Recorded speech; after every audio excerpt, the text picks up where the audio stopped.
Do you recall any of the particular compromises that were done? Yes. For example, the resolution that we presented said that homosexuality per se is not a mental disorder, and it was felt that this was not necessary, that homosexuality was not a mental disorder. And there were other statements that, for example, there was a statement in the resolution that homosexuality is a normal variant, and that was struck out. I was not perturbed by any of the changes because I felt very definitely that we had to pass that resolution and that these minor changes would be altered. Was there a sense in the board that you were making an historic decision? I don't know if it was, well, we did because we had quite a number of members of the homosexual community were waiting outside because they knew we were going to have a vote. We had a news conference following, which Bob Spitzer and I and John Spiegel, who was president-elect, participated. And it was covered in the New York Times and the Washington Post, on the front page on December the 16th. We felt that that was an important occasion. But this was verified in 1999. In 1999, the Washington Post, in anticipation of the year 2000, every day during 1999, they published on the front page what they considered the outstanding story during the century that was published in the Washington Post. And on December the 16th, 1999, the Washington Post selected the APA charging or stating that homosexuality was not a disease as the story of the century, and which was, of course, very gratifying and exciting, but I think it indicated.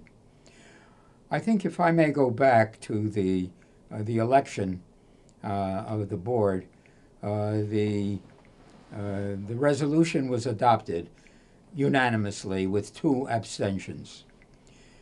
We had strong opposition from 2 psychoanalysts who came and were given the permission to address the board, and they made rather very strong, vehement statements in opposition. Do you recall? And they were Irving Bieber, member of our department, interesting, and Dr. Socarides, I think it's Charles Socarides. Charles Socarides, yes. Who also was a well-known supporter of the psychoanalytic weak father, strong mother. What was their main thesis? Their main thesis was that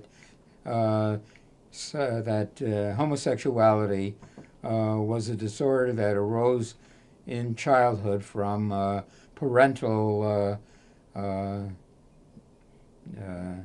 actions, that there was a weak father and a strong mother, and that this gave rise to homosexuality. And as a matter of fact, Irving Bieber and his colleagues published a book in which this was the thesis, and which I criticized very strongly because they selected patients from their practice.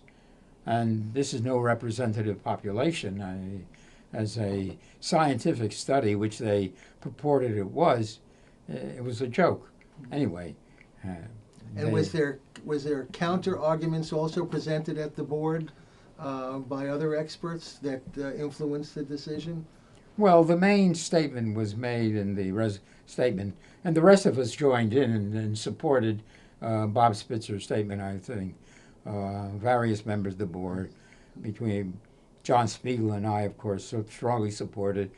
But the other members, people like Jack Weinberg, Leon Eisenberg, who were a member of the board, I think Alan Stone was a member of the board, Judd Marmer. And the Spitzer paper had summarized the other point of view. Yes, and pointed out that homosexuality was not a disorder. But the Bieber and Socarides were not satisfied with the election, and they drew up and insisted on a referendum. A referendum to the members of the American Psychiatric Association.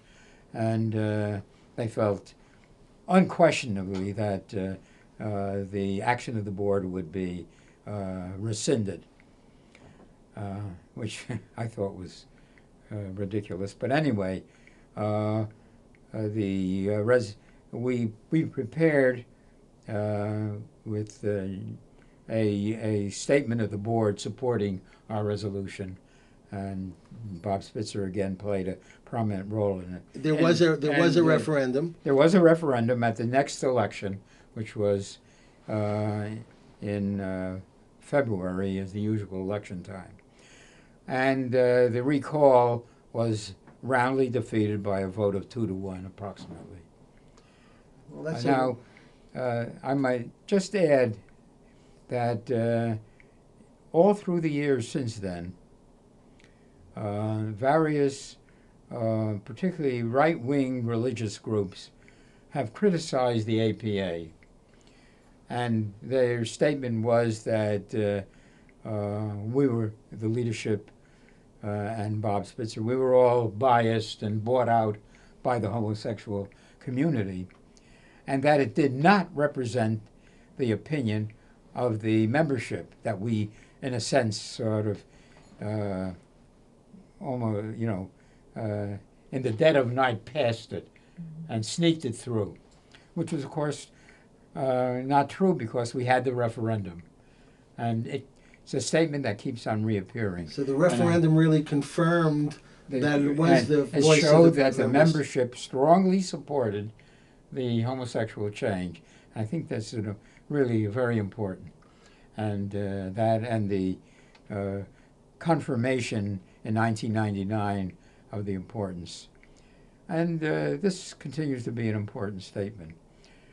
I might say that I was interviewed about a year ago by a professor of history who said he was amazed to learn that I was still alive, and wanted to, he was interviewing various people on the history. Well, that's really a very important story that you've told here, and I really appreciate that. And you must be very pleased and proud that you played this important role in American psychiatry. Yes, I did. Although I must admit that at the time, I did not think that was the most important thing we did. Well, that leads me to what I wanted to ask you next, and that is, as you look back on your career in psychiatry, are there any other moments that you would like to note that you're particularly proud of?